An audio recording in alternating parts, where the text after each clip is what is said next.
Hello guys, നമുക്കിന്നൊരു beef chops വെച്ചാലോ. ഇവിടെ ഉപ്പും മുളകും മഞ്ഞൾപ്പൊടിയും ഇട്ട് വേവിച്ച് 1/2 കിലോ ബീഫാണ് എടുത്തിരിക്കുന്നത്. 2 സവോള അരിഞ്ഞത്, ഇഞ്ചിയും വെളുത്തുള്ളിയും ചതച്ചത്, തേങ്ങാപ്പാൽ, പെരിഞ്ചീരകം, ഏലക്ക, ഗ്രാമ്പു, തക്കോലം, കറിവേപ്പില. ഇനി ഒരു കടായിലേക്ക് എണ്ണയൊഴിച്ച് ചൂടായ ശേഷം കടുകിടാം. എടുത്തു വെച്ചിരിക്കുന്ന സ്പൈസസ് ഇട്ട് കൊടുക്കാം. ഇനി ചതച്ച് വെച്ചിരിക്കുന്ന ഇഞ്ചിയും വെളുത്തുള്ളിയും ചേർക്കാം.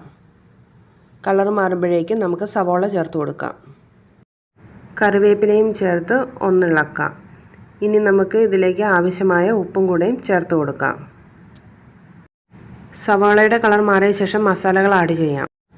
മല്ലിപ്പൊടി, മീറ്റ് മസാല, മുളക് പൊടി ഓരോരുത്തരുടെ എരിവിനനുസരിച്ച് ചേർക്കാവുന്നതാണ്. ഇവിടെ കുറച്ച് മുളക് പൊടി എടുത്തിട്ടുള്ളൂ.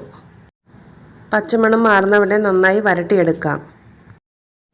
കുറച്ച് കുരുമുളക് പൊടി കൂടി ചേർത്ത് കൊടുക്കാം. നന്നായി ഇളക്കുക. പച്ചപ്പ് മാറിയതിന് ശേഷം നമ്മൾ ബീഫ് വേവിച്ചിരിക്കുന്ന വെള്ളം ഇതിലേക്ക് ചേർത്ത് കൊടുക്കാം. തിളയ്ക്കാറാകുമ്പോൾ വേവിച്ച് വീതിയിൽ കട്ട് ചെയ്ത് വെച്ചിരിക്കുന്ന ബീഫ് നമുക്ക് ഇതിലേക്ക് ഇട്ട് കൊടുക്കാം. നന്നായി ഇളക്കി യോജിപ്പിച്ച ശേഷം മൂടി വെക്കാം. ഇനി ഇതിലെ വെള്ളം നന്നായി വറ്റിച്ചെടുക്കണം.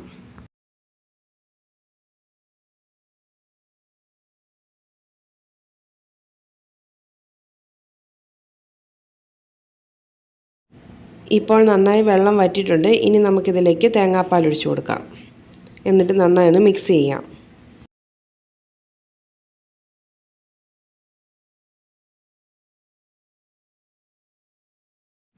തേങ്ങാപ്പാൽ നന്നായി യോജിപ്പിച്ച ശേഷം നമുക്ക് അടച്ചു വെക്കാം. എന്നിട്ട് ഫ്ലെയിം ഓഫ് ചെയ്യാം.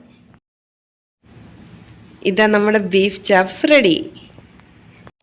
എല്ലാവരും മസ്റ്റായി ട്രൈ ചെയ്ത് നോക്കി അഭിപ്രായം കമൻറ്റ് ചെയ്യണേ. വീഡിയോ ഇഷ്ടമായ ലൈക്ക് ചെയ്യാനും ഷെയർ ചെയ്യാനും സബ്സ്ക്രൈബ് ചെയ്യാനും മറക്കല്ലേ. പുതിയ നല്ല വീഡിയോയുമായി നമുക്ക് വീണ്ടും കാണാം.